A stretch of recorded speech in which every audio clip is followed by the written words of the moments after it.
In 1944, one man's courage stopped a massacre that would have killed thousands.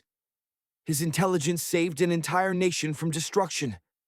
Yet, when the war ended, his name was stripped from every record, his face erased from every photograph, and his story buried in classified files for 70 years. If you believe that every hero deserves to be remembered, no matter the color of their skin, then stay with me, because this story will change how you see history forever. And if it moves you, share it. Let's make sure this hero's name is never forgotten again. It started with a photograph. In the spring of 2019, a researcher was digging through newly declassified files from World War II when she found something strange. It was a group photo of intelligence operatives from 1944. 7 men stood in front of a briefing room, but one face had been deliberately scratched out. Not torn away, not accidentally damaged. Someone had taken a sharp object and methodically scraped away one man's features until nothing remained but a blur of destroyed paper. In the margin, someone had written a single word in faded ink: midnight. That photograph led to a file. The file led to more files. And those files revealed a story so extraordinary, so unjust, and so deliberately hidden that it would take 3 years to piece together. This is the story of Lawrence Hayes, a man who saved thousands of lives, a man whose country asked him to risk everything, and a man whose country thanked him by erasing him from history. Lawrence Hayes was born in Cleveland, Ohio in 1918. His father worked in a steel factory. His mother taught at a segregated elementary school. They raised Lawrence in a small house where education was treated like oxygen.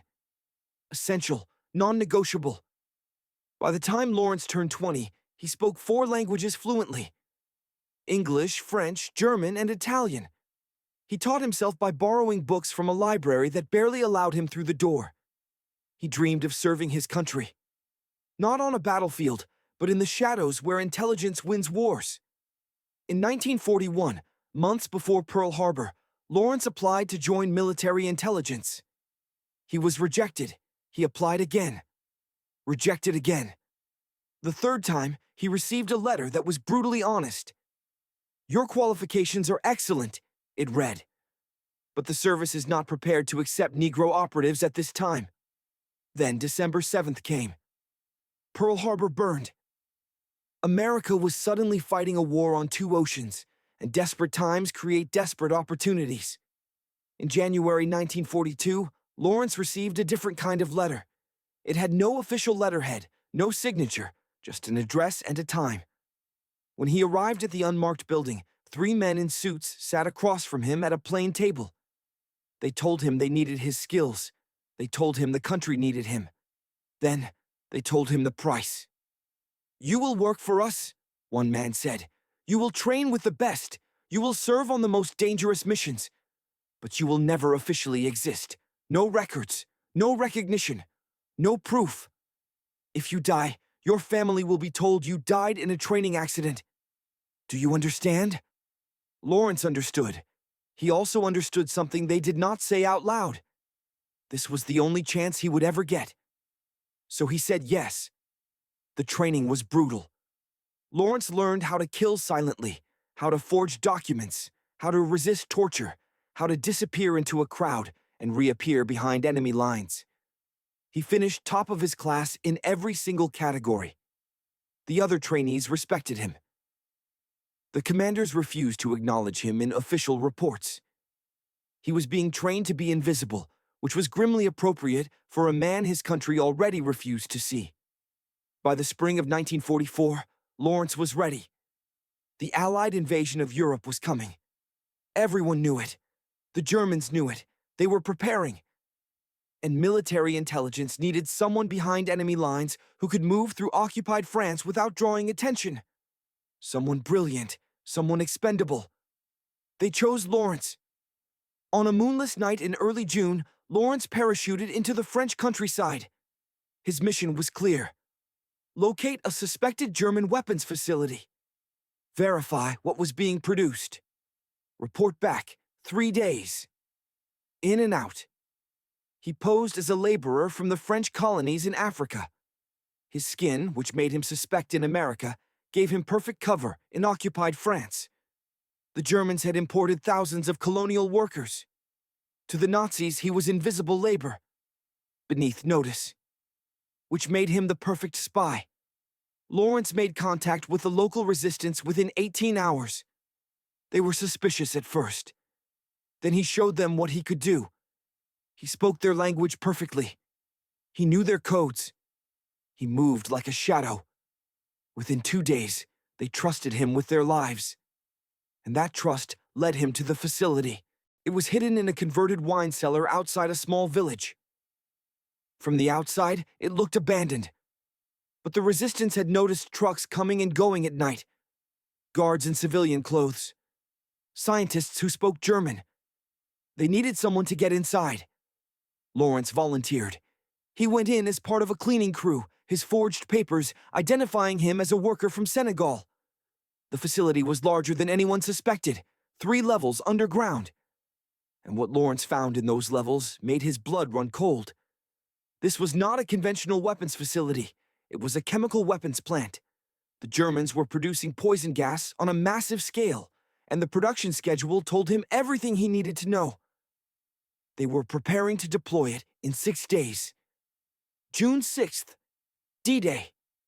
The Nazis knew the invasion was coming. They did not know where, but they knew when. And they planned to turn those beaches into a chemical nightmare. Thousands of Allied soldiers would land and die choking on poison before they fired a single shot. The entire invasion could collapse in hours. Lawrence had to get this information out, but his radio had been compromised 2 days earlier. The Germans knew there was a spy in the area. They were searching house by house. Every transmission was monitored, every signal traced. He had 48 hours to carry this intelligence 100 miles through Nazi-occupied territory. On foot, through checkpoints, past patrols, with no backup and no second chances. The resistance members looked at him with something between respect and pity. They knew what he was about to attempt. Some of them volunteered to help create diversions, to draw patrols away from his route, to sacrifice themselves if necessary. Lawrence left at dawn. He moved through forests and fields. He slept in ditches. He walked past German soldiers who barely glanced at him. A black laborer trudging along a country road was so far beneath their interest that he became effectively invisible, but not entirely. 3 times he was stopped at checkpoints. 3 times his forged papers were examined. The first 2 times the guards waved him through. The 3rd time, a young German officer stared at him for what felt like an hour. Then he asked in perfect French where Lawrence was going. Lawrence answered with a story he had memorized. He was looking for work. His previous employer had died in a bombing. He had heard there was a farm hiring near the coast. The officer studied his face. Lawrence kept his expression blank. Tired. Hungry. Hopeless. The officer finally handed back the papers and gestured him forward. 2 days into the journey, Lawrence heard gunfire behind him. The resistance fighters creating a diversion. He did not look back. He could not afford to. But he said a silent prayer for people he barely knew who were dying so he could live. On the morning of June 4th, exhausted and half-starved, Lawrence stumbled into Allied lines. The soldiers who found him thought he was a refugee. When he said he had intelligence for Supreme Command, they laughed. When he kept insisting, they threw him in a detention tent. It took 6 hours before someone believed him. 6 hours before they looked at his code name and realized who he was. By the time his intelligence reached the right people, there were less than 36 hours until the invasion. But 36 hours was enough. That night, Allied bombers hit the chemical facility with everything they had. The entire complex was obliterated. German records captured after the war confirmed it. The chemical weapons program was destroyed. The backup supplies were contaminated. There was no time to rebuild or relocate. On June 6, 1944, Allied forces landed on the beaches of Normandy. They faced machine guns and artillery. They faced mines and obstacles, but they did not face poison gas. An estimated 15,000 soldiers survived because of intelligence one man carried through hell. Lawrence Hayes collapsed from exhaustion and was hospitalized for a week. When he woke up, he expected recognition. Maybe a medal, at least acknowledgement. Instead, 3 officers he had never met walked into his room and closed the door behind them. "Your mission was successful," one of them said. "Your service is appreciated." "But there is a problem." The problem, they explained, was optics. America was winning a war against fascism while practicing segregation at home. The country was not ready for a black war hero in intelligence. It sent the wrong message, created complications, raised questions better left unasked. They told Lawrence his mission would remain classified at the highest level.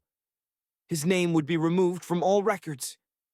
The credit for discovering the chemical weapons facility would be given to another operative, a white man who had actually been in England during the entire operation, but whose record could absorb another commendation without raising eyebrows. They told Lawrence this was bigger than him. This was about national unity, about not creating divisions during wartime. They made it sound like patriotism, like he would be serving his country by accepting his own erasure. And if he refused, if he spoke about what he had done, that would be treason, revealing classified information. He would be arrested, court-martialed, he would disappear into a military prison, and no one would ever know why. So Lawrence Hayes signed the papers they put in front of him. He swore an oath of silence that would last until the files were declassified, or he died, whichever came first. Then he was quietly discharged and sent home to Cleveland. The year was 1945. Lawrence was 27 years old. He had saved thousands of lives, and he could not tell a single person. He got a job at the post office. He sorted mail for 35 years. He lived in the same neighborhood where he grew up. He married a woman who thought he had spent the war stateside in a training program. He had children who grew up thinking their father had never served his country. Lawrence watched other veterans march in parades. He watched them receive honors and medals. He watched the white officer, who took credit for his mission, get promoted, get celebrated, get interviewed for history books. And Lawrence said nothing, because he had given his word, because the alternative was prison, because he still believed somehow that his service had mattered even if no one knew about it. Lawrence Hayes died in 1989. He was 71 years old. At his funeral, his family remembered him as a quiet man who worked hard and never complained. They had no idea that he had changed the course of history. The files stayed classified for another 30 years. In 2019, after the mandatory 75-year period, thousands of World War II intelligence documents were finally released to the public. That is when the researcher found the photograph with the scratched-out face. That is when she started digging. She found mission reports with redacted names. She found commendations for operations that seemed to have no operative attached. She found a pattern of erasure. And eventually, she found Lawrence. She tracked down his family. His daughter was 73 years old. When the researcher told her what her father had actually done during the war, the old woman cried. She cried for the father who had carried a secret for 44 years until it killed him. She cried for a hero who died, thinking his sacrifice meant nothing because no one knew about it. The researcher kept digging. She found resistance fighters in France who were still alive. Elderly men and women who remembered a Black American operative who moved like smoke and saved their village. They had been told never to speak about him. They had honored that silence for 75 years. Now they could finally tell his story. She even found the officer who had taken credit for Lawrence's mission. He had died in 1998, wealthy and decorated, his false heroism protected for his entire life. His family still believed he was responsible for discovering the chemical weapons facility. The researcher chose not to tell them the truth. Some lies die with the people who tell them.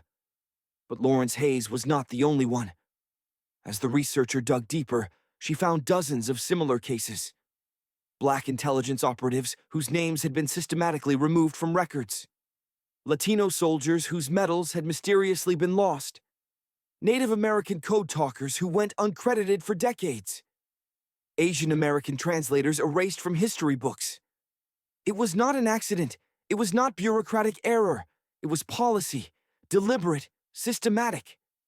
An entire generation of non-white heroes erased because America was not ready to acknowledge that courage has no color. Today, there is a small memorial in Cleveland.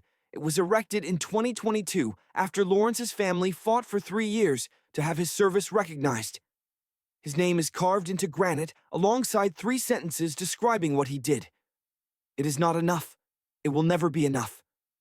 But it is something. In France, the village that Lawrence saved through named a street after him. Rue Lawrence Hayes. The residents hold a small ceremony every June 6th. They remember the Black American spy who saved their grandparents. They teach their children his story. They make sure he is not forgotten. But most Americans have never heard of Lawrence Hayes. He is not in textbooks. He is not in documentaries. His story is not taught in schools. The history we learn is the history someone decided to tell us. And for 75 years, someone decided we should not know about Lawrence Hayes. This story matters for more than one man's stolen recognition. It matters because it shows us how history is written, how easily courage can be erased, how conveniently sacrifice can be reassigned, how thoroughly truth can be buried when it becomes inconvenient.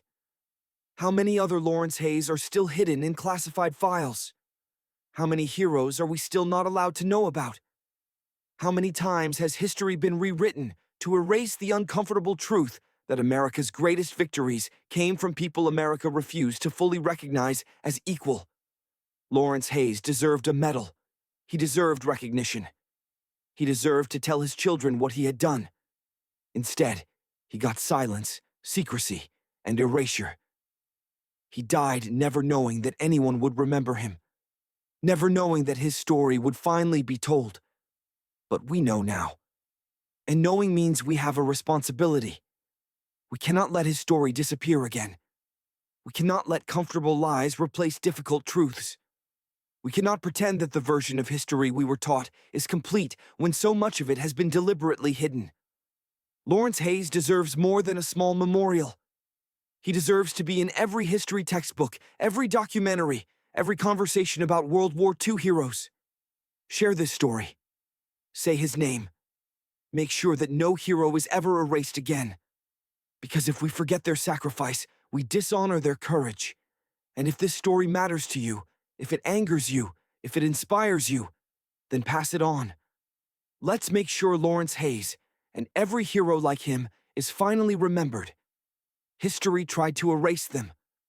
We won't let it succeed.